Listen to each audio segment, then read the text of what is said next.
Então, gente, cá estou eu aqui de novo para falar sobre a prisão em segunda instância. Se você caiu aqui de paraquedas e não está entendendo por que eu estou fazendo esse vídeo, veja o meu último vídeo. Mas, falando muito rápido, o que eu estou fazendo? Eu estou fazendo uma série de vídeos para explicar quais são as principais questões em volta da possibilidade ou não da prisão em segunda instância. E para isso, o meu primeiro vídeo vai ser dando algumas noções básicas sobre normas e princípios. Se você caiu aqui procurando sobre Lula e prisão em segunda instância, mas não está entendendo nada que eu estou falando nesse vídeo, calma que esse é um vídeo inicial e eu vou falar disso depois. Mas então, lembrando que para aqueles que estudam direito, eu estou fazendo um vídeo de caráter didático para quem é de fora. Então, se você vê alguma imprecisão em conceito, alguma imprecisão terminológica, por favor, não me mate. Inevitavelmente eu vou ter que fazer algumas simplificações em alguns casos. Então vamos lá, bora pro vídeo. E vamos começar. Já que eu estou falando de direito, vamos falar o que é direito, né?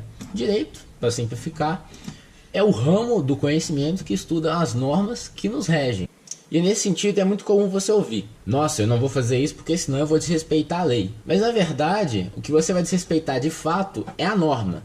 Sei que isso parece um certo preciosismo, mas penso que o seguinte: a lei é a forma com que a norma se manifesta. A lei fala, não roubarás. E o que isso implica? Que você não pode ir na rua e catar a bolsa de alguém. Não é bobeirinha, é só para eu ter um certo rigor, para a gente não causar confusão na frente. Pensa que norma, por exemplo, a norma pode ser uma norma da Constituição, pode ser uma norma de lei, pode ser uma norma de decreto, uma norma de ato administrativo, então varia muito. Eu quero falar que essa regra social, a regra que não pode fazer coisas, a gente vai chamar de norma, justamente para a gente ter um certo rigor aqui. E por que eu vou falar isso? Porque eu vou falar agora dos dois tipos de normas, as normas regra e as normas princípio. Inclusive, se vocês abrirem Votos do Barroso, e eu vou deixar o link aqui na descrição, tem uma hora que ele fala disso. A regra, como diz Arnaldo César Coelho, é clara. Ela fala de uma coisa específica que não tem como você cumprir menos ou cumprir mais. Você cumpre ela ou totalmente ou não tem como. Fazendo um exemplo esdrúxulo, mas para exemplificar. Quando eu pego essa tampa de caneta e falo, não deixa essa tampa cair. Caiu. Mas assim, tem como eu deixar de cair essa tampa menos ou mais? Se eu deixar ela cair na mesa, assim eu cumpro a regra. Se eu faço isso, eu descumpri essa regra. Ou seja, é tudo ou nada. Não tem como você não cumprir. Tá meio confuso? Calma que eu vou contar com outro tipo, que eu acho que você vai entender. O outro tipo de regra que a gente tem são os princípios. Os princípios, no jargão jurídico, a gente chama de mandamentos de otimização.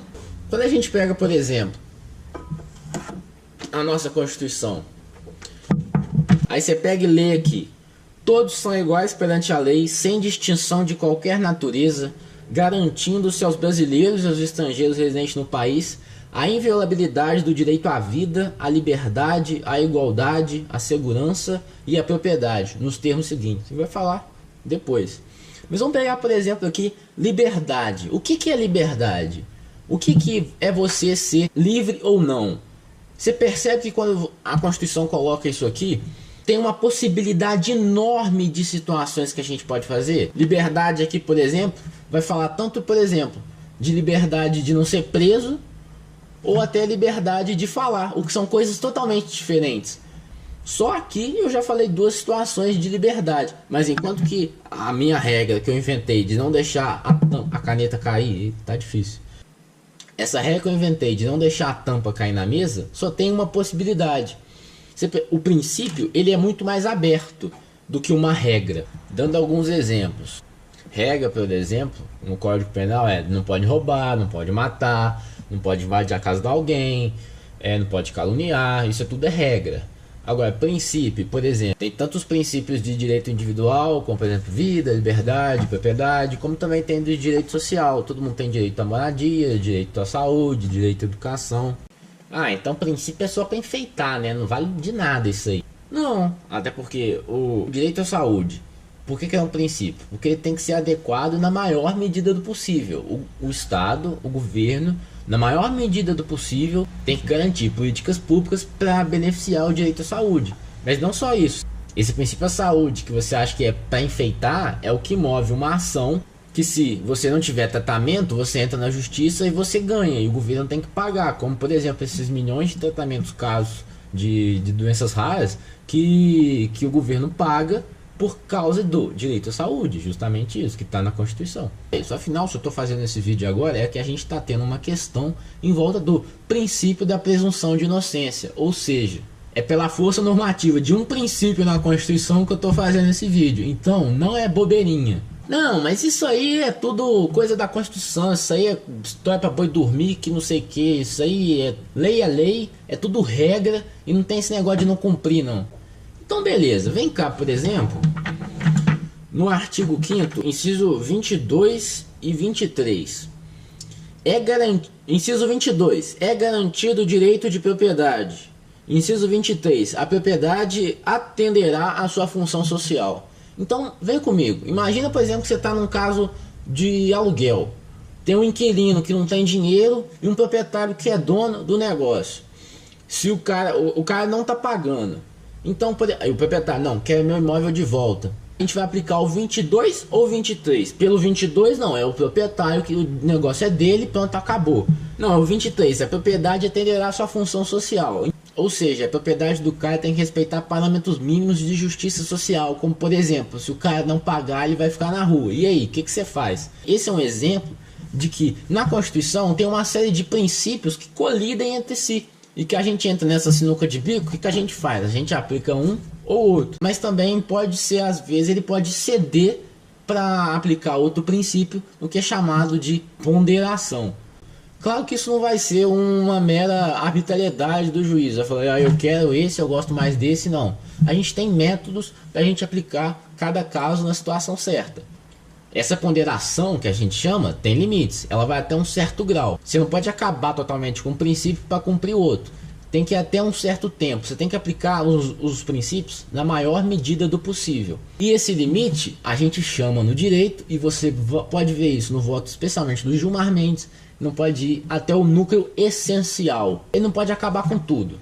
E com essa nada breve introdução sobre princípios, eu vou começar a falar então dos princípios de direito penal. Direito penal, velho, o que é isso? Em termos práticos aqui, direito penal é o direito, por exemplo, de criminalizar, que você vai usar para botar alguém na cadeia. Enfim, direito penal é direito para punir os outros. Esse ramo do direito é o direito mais potente, com mais poder, vamos assim dizer. Ele é o que mais mexe com a vida das pessoas. Afinal, ele tem o poder de te botar numa cela e não deixar você sair, para acabar totalmente com a sua liberdade. Então, por isso, pelo menos em teoria, o direito penal tem um grande cuidado para não fazer coisa errada. Porque se tiver uma coisa errada ali dentro, você vai acabar com a vida da pessoa. Você vai desmoralizar ela publicamente, você vai deixar ela presa sem poder fazer nada, sem ver a família, sem ver a liberdade. Então as leis de direito penal têm que ser algo muito bem definido. E é por isso que existem as chamadas garantias. É que várias delas estão presentes na Constituição. E o que são as garantias? São garantias que todas as pessoas têm.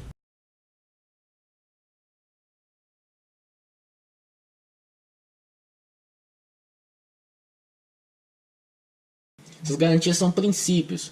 E vários deles estão presentes na Constituição. Eu vou elencar algum deles. Quando a gente lê aqui, por exemplo, ninguém será obrigado a fazer ou deixar de fazer alguma coisa senão em virtude de lei, que é o inciso 2º do artigo 5º. Ou se a gente vai para o 34, não há crime sem lei anterior que o defina, nem pena sem prévia cominação legal. O que isso quer dizer? É o princípio da legalidade. Imagina, por exemplo, se você fosse acusado de alguma coisa e o juiz decide na hora que aquilo que você fez é crime. Ou seja, você vai para o tribunal tranquilão, assim, mas não é crime, eu tô de boa. Chega lá, o juiz fala que é crime. Ou seja, você dá um poder do juiz imenso de acabar com a sua vida. Então por isso que existe o princípio da legalidade. A norma de direito penal tem que estar presente na legislação e tem que valer para todo mundo, e não só porque o juiz quer para você. Aí o inciso 54, ninguém será privado de liberdade ou de seu bem sem o devido processo legal. Ou seja, quando você vai ser processado lá no... Quando você vai ser processado, isso em direito penal ou em qualquer outro ramo do direito, tem que ter tem um trâmite correto, tem todo um jeito de fazer. Isso serve para quê? Para evitar abuso. É o devido processo legal. Se a gente for aqui então no inciso 57 do artigo 5º, que é o que está dando essa discussão toda, que é: ninguém será considerado culpado até o trânsito em julgado de sentença penal condenatória. Ou seja, é o princípio da presunção de inocência. Se você for acusado na rua, não basta a pessoa só te acusar para você ser preso e... Usando um exemplo esdrúxulo, mas por exemplo, finge que você tem um irmão gêmeo, seu irmão gêmeo comete um crime, e a pessoa vê você na rua, e fala: foi ele que matou meu irmão. Aí eles te prendem, te matam ali sem você ter feito nada. Por isso que se tem a presunção de inocência. Você tem que esperar o processo, você tem que mostrar que a pessoa é culpada no processo, depois de mover uma investigação, depois de mover provas, para justamente a gente não sair dando pena para todo mundo, enquanto você tá acertando, beleza, mas uma hora você vai esbarrar em alguém que é inocente e você vai prender. Se por exemplo tivesse pena de morte, você ia matar um inocente. E aí o que fica? Como é que fica a história? Aí você fode a vida do cara e você fica: não, beleza. Tem que ter um certo cuidado. O outro princípio que também está dentro dessa questão da prisão em segunda instância está aqui no inciso 61. Ninguém será preso senão em flagrante delito ou por ordem escrita e fundamentada da autoridade judiciária competente. Ou seja, você só pode ser preso em flagrante ou por ordem de um juiz. E não é qualquer juiz, é o juiz competente, o juiz do caso, o juiz que não é um juiz, sei lá, um juiz de Rondônia que manda te prender aqui sem ele nem ter visto o seu processo. Bom, para não aumentar muito, porque eu tenho um problema com o tempo, eu vou terminar o vídeo por aqui e a gente vai falar de presunção de inocência e de quando que pode ter a prisão mais para frente. Então, a gente vai falar principalmente sobre esses dois princípios e a questão da prisão em segunda instância no próximo vídeo. Se você gostou desse vídeo, curta, compartilha e fica esperto que já vai sair mais vídeo daqui a pouco. Um abraço e não esqueçam de ver os outros vídeos, porque esse foi só uma introdução.